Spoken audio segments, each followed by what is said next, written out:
Seperti kabeh gua. Demikian, wassalamualaikum warahmatullahi wabarakatuh. Waalaikumsalam warahmatullahi wabarakatuh.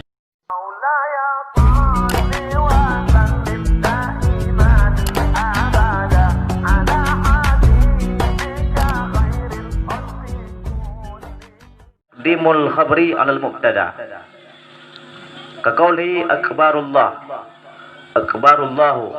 wa man ajaza 'anil nutqi biha bil arabiyyati tarjama anha bi ayyi lughatin sya'a wa la ya'dilu anha ila dzikri akharin wa yajibu kanun niyati bi takbiri wa amman nawawi fakhtara al iktifa'a bil muqarinati al urfiyati bihaitsu yu'addu urfan anhu mustahzira lis salati wa rabi'u qira'atul fatihati aw badalaha liman lam yahfazha fardan kanati salatu aw naflan wa bismillahirrahmanirrahim ayatun minha kamilatun wa man asqata minal fatihati hurfan aw tasydidatan aw abrala harfan minha bi harfin lam tasiha qira'atuhu wala salatuhu an in ta'ammada wa illa wajaba alaihi i'adatul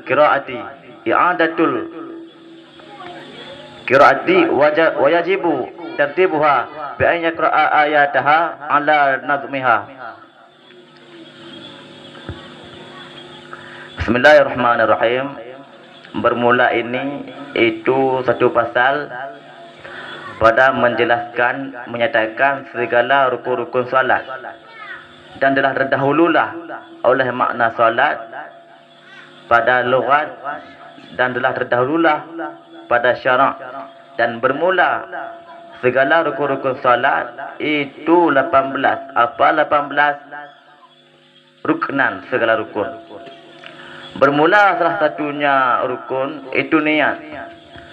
Dan bermula dianya niat itu mengkasat sesuatu hal keadaan sesuatu itu menyertai dengan memperbuatnya sesuatu. Dan bermula tempatnya niat itu hati. Maka jika adalah solat itu fardu, niscaya wajiblah oleh niat fardu dan kasat memperbuatnya solat fardu dan mentakyinnya solat daripada subuh nyatalah daripada subuh atau zuhur, aku misal akan sebagai misal, atau adalah solat itu sunat yang mempunyai waktu, contoh seperti rawatib, atau solat yang mempunyai sebab, contoh seperti istisqa, niscaya wajiblah oleh pudema wajib oleh mengkasat memperbuatkannya solat. Dan wajiblah oleh mentakyinnya solat, tidak wajib oleh niat sunat.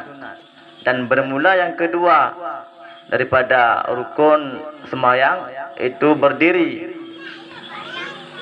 beserta dengan kuasa ke atasnya berdiri. Maka jika lemah ianya seseorang atau ianya si musalli daripada pedemat lemah daripada berdiri, niscaya duduk ia si musalli hal keadaan bagaimana yang menghendaki ia si musalli. Dan bermula duduknya si musalli hal keadaan duduk si musalli itu sebagai duduk iftirash itu lebih afdal. Dan bermula yang ketiga itu takbiratul ihram. Maka ditakyinkan orang ke atas yang kuasa dengan nutuk bertutur, dengan pu bertutur, dengan takbiratul ihram akan pu demai takyinkan akan berkata Allahu Akbar, akan mengatakan Allahu Akbar.